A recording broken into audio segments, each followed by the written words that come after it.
Hello जमनाय, welcome to Guruma Hindi tarot. और ये रीडिंग है इस बारे में कि आपका पैचअप कब और कैसे होगा।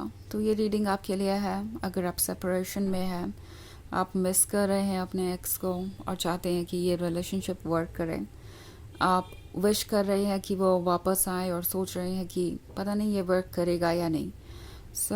चलिए देखते हैं कि आपका पैचअप कब तक होगा और कैसे होगा। सो messages for Gemini.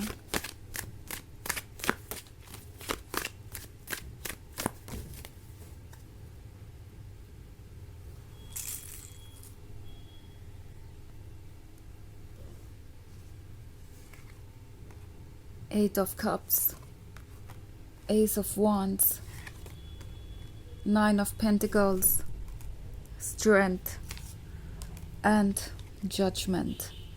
Okay, so हमारे पास है नाइन ऑफ पेंटिकल्स।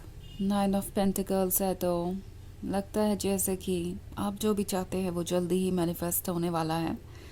हालांकि आपका रिकन्सिलिएशन का जो प्रोसेस होगा और जब ये पर्सन वापस आएगा तो चीज़ों को वापस डिस्कस करना, उन पे वर्क करना और कोई सॉल्यूशन निकालना वो आपके लिए टफ हो सकता है। बिकॉज जजमेंट का कार्ड है तो इस पर्सन को पता है कि उन्होंने आपको जज किया है, वो भी बेवजह ही। उन्हें आपके पॉइंट ऑफ व्यू को समझना चाहिए था, ट्रुथ को देखना चाहिए था, बट आपके पॉइंट ऑफ व्यू को समझने के बजाय वो आपको लगातार जज करते रहे। और अब सिचुएशन ये है कि आप उन पर ट्रस्ट नहीं करते। ऑल्सो हमारे पास है स्ट्रेंथ का कार्ड। तो ये पर्सन किसी ऐसी चीज़ से डील कर रहा है जो उनसे पावरफुल है। उन्हें लगता है कि वो इसे ज़्यादा दिनों तक कंट्रोल नहीं कर सकते ना। अगर आप स्ट्रेंथ वाले कार्ड को देखें तो यहाँ एक पर्सन है जो कोशिश कर रहा है एक क्रोकोडाइल से लड़ने की। Okay, but the thing is कि ये क्रोकोडाइल भी बहुत स्मार्ट है और जानता है कि उसे क्या करना चाहिए। एक तरफ तो ये पर्सन इसे डील करने की कोशिश कर रहा है और दूसरी तरफ ये क्रोकोडाइल उन्हें अपनी तरफ लपेटता जा रहा है, अपनी पूंछ से इनके पैर को लपेट रखा है। इस पिक्चर को डिस्क्राइब करने का मतलब यही है कि ये पर्सन ऐसा फील कर रहा है जैसे कि वो कुछ हैंडल करने की कोशिश कर रहे हैं, बट इन दी एंड वो यही फील करते हैं कि वो जिस भी चीज़ को रिमूव करने की कोशिश कर रहे हैं वो उन पे और ज़्यादा भारी पड़ती जा रही है और ज़्यादा कंट्रोल कर रही है। ओके, और ये है इनकी फीलिंग्स आपके लिए। ये पर्सन कई बार कोशिश करता है कि खुद को फोर्स करें कि वो आपके बारे में ना सोचे। खुद को यही कहते हैं कि उन्हें फ़र्क नहीं पड़ना चाहिए कि आप अपनी लाइफ में क्या कर रहे हैं, क्या फील कर रहे हैं, क्या सोच रहे हैं। अगर ये सेपरेशन उन्होंने चुना है तो उन्हें अपने वर्ड्स को फॉलो करना चाहिए, स्टिक करना चाहिए अपने वर्ड्स से। तो अब वो देख रहे हैं कि बहुत डिफ़िकल्ट सिचुएशन है। इट्स लाइक जितना भी अपने इमोशंस को कंट्रोल करें वो इमोशंस ही इन्हें कंट्रोल कर लेते हैं। इन दी एंड सब कुछ बहुत डिफ़िकल्ट हो जाता है इनके लिए और ये बहुत हेल्पलेस सा फील करने लगते हैं। ऑल्सो हमारे पास है एट ऑफ कप्स। तो एट ऑफ कप्स के होने का मतलब है कि ये पर्सन ये फील कर रहा है कि वो काफ़ी इग्नोरेंट थे जब आप उन्हें ऑफ़र कर रहे थे बहुत कुछ रिलेशनशिप में, तब भी वो आपसे एक्सपेक्टेशंस और रखे हुए थे। इट्स लाइक हर चीज़ आपकी ज़िम्मेदारी थी जैसे, और वो आपसे और ज़्यादा एक्सपेक्ट कर रहे थे। वो चाहते थे कि जो परफेक्ट टेन ऑफ कप्स होते हैं किसी भी रिलेशनशिप में वो आप ऑर्गेनाइज करें, वो आप अचीव करें। और ये बात इस पर्सन को समझ नहीं आ रही थी। इट्स लाइक ये पर्सन ये फिगर आउट ही नहीं कर पाया कि आप कितने प्रेशराइज्ड फील कर रहे हैं। हो सकता है आपने इनसे कभी कहा ना हो सकता है कभी कहा भी हो तो इस पर्सन ने उन चीज़ों को लेट गो किया। उन्हें लगा कि बस आप ऐसे ही कंप्लेन कर रहे हैं और इन्होंने आपको जज किया। हो सकता है कि आप स्ट्रॉन्ग पर्सन नहीं हैं, आप एक स्टेबल रिलेशनशिप को कंटिन्यू नहीं कर सकते, आप जिम्मेदारियों से भागना चाहते हैं, but at the same time ये पर्सन अपनी जिम्मेदारियां बिल्कुल भी नहीं उठा रहा था। और अब ये पर्सन ये रियलाइज़ कर रहा है कि उनके पास जो था वो उससे कहीं ज़्यादा था जो वो डिज़र्व करते थे। मतलब ये एस ऑफ वॉन्ट्स और एट ऑफ कप्स, उन्हें समझ में आ रहा है कि ये वो डिज़र्व भी नहीं करते थे। जो वो पास्ट के बारे में देख रहे हैं आजकल इनका काम ही है पास्ट में रहना, ये पास्ट की चीज़ों के बारे में ही सोचते रहते हैं। जब भी ये पास्ट के बारे में सोचते हैं, जो सबसे इम्पॉर्टेंट चीज़ उन्हें नज़र आती है वो ये कि उन्हें कितना कुछ ऑफ़र हो रहा था, यूनिवर्स ने उन्हें कितना कुछ दिया था आपके जैसा लवर ऑफ़र करके, और फिर भी वो चीज़ों को कंटिन्यू नहीं कर पाए, उन्होंने आपको जज किया। और अब ये पर्सन सोच रहा है कि क्या वो वाकई में मूव ऑन कर सकते हैं, बिकॉज़ अभी तक तो उनके जितने अटेम्प्ट्स थे इस रिलेशनशिप को आगे बढ़ाने के, वो सब फेल हो गए हैं, और उन्हें समझ नहीं आ रहा है कि वो करे तो क्या करें। ओके, ये पर्सन ऐसा फील कर रहा है कि वो आपसे दूर नहीं रह सकते, इवेंचुअली वो सरेंडर कर ही देंगे। वैसे ये एक जनरल रीडिंग है, तो ये सबसे रेजोनेट नहीं होगी, एनर्जी रिवर्स हो सकती है अगर आप क्रॉस वॉचर हैं। इसके अलावा अगर आप पिछले वीक की रीडिंग देखना चाहें या ईयरली रीडिंग देखना चाहें 2025 की, तो उसका लिंक आपको डिस्क्रिप्शन बॉक्स में मिल जाएगा हमेशा की तरह। चलिए आगे बढ़ते हैं और देखते हैं और क्या मैसेजेस हैं आपके लिए। Messages for Gemini, Six of Swords, the Hanged Man, Knight of Swords,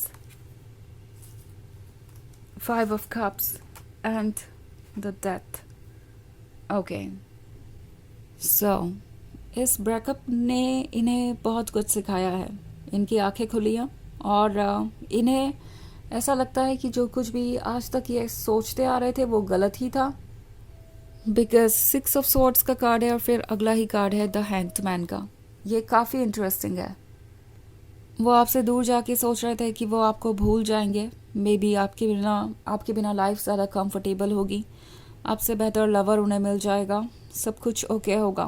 but आपसे दूर जाकर बस उन्हें लेसन्स ही मिले हैं। उन्हें यह समझ में आया है कि जो उन्हें ऑफ़र किया गया था, वो जो वो एक्सपेक्ट कर रहे थे या जो वो चाहते थे उससे कहीं गुना अच्छा था। ऑल्सो द हैंग्ड मैन का कार्ड है, तो हैंग्ड मैन विस्डम को दर्शाता है। ओके, इनकी सोल का विस्डम इन्हें नज़र आ रहा है, इन्हें पता है कि इनके लिए क्या ठीक है। Okay, also night of swords का कार्ड है, तो नाइट ऑफ सोर्ड्स के साथ ये डेस्परेट भी हो रहे हैं, कुछ बदलना चाहते हैं, जितनी जल्दी हो सके कुछ बदलना चाहते हैं, बिकॉज हर चीज़ इन्हें आउट ऑफ कंट्रोल लग रही है।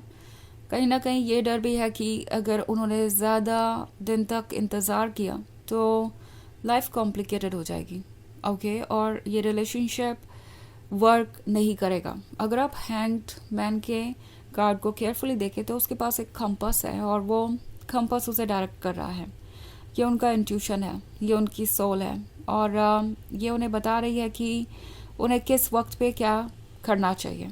ओके, ऑल्सो इसे एज अ क्लॉक भी देखा जा सकता है, एंड ये पर्सन ये फील कर रहा है कि विद टाइम चीज़ें बहुत बदल गई हैं, और अब अगर वो और ज़्यादा वेट करते हैं तो इसका कॉन्सिक्वेंस बहुत बुरा भी हो सकता है। डेथ का कार्ड है, ये डेस्परेट है, रिकन्सिलिएशन के लिए चाहते हैं कि जल्दी से जल्दी पैचअप हो, चाहते हैं कि ये रिलेशनशिप वर्क करे। But then again 5 of cups वाला कार्ड इन्हें याद दिलाता है कि पास्ट में क्या हुआ। उन्हें याद है कि किस तरीके से उन्होंने आपकी बातों को इग्नोर किया, आप अपनी प्रॉब्लम्स अकेले झेलते रहे, आप लगातार कोशिश करते रहे कि वो आपको समझे, आप चीज़ों को एक्सप्लेन करते रहे, बट उन्होंने हमेशा इग्नोर ही किया। तो ये रियलाइज़ कर रहे हैं कि ये इतना आसान नहीं होगा। बट एनीवेज 5 ऑफ कप्स में से अगर 3 ऑफ कप्स लॉस्ट भी है तो भी 2 ऑफ कप्स बचे हुए हैं। इसीलिए उनकी उम्मीद भी अभी बची हुई है, उन्हें लगता है कि कुछ तो होप है। चलिए देखते हैं आपके लिए ऑरेकल मैसेज, जिससे हम ये जानेंगे कि ये कब तक हो सकता है, ये पैचअप कब तक हो सकता है। Messages for Gemini.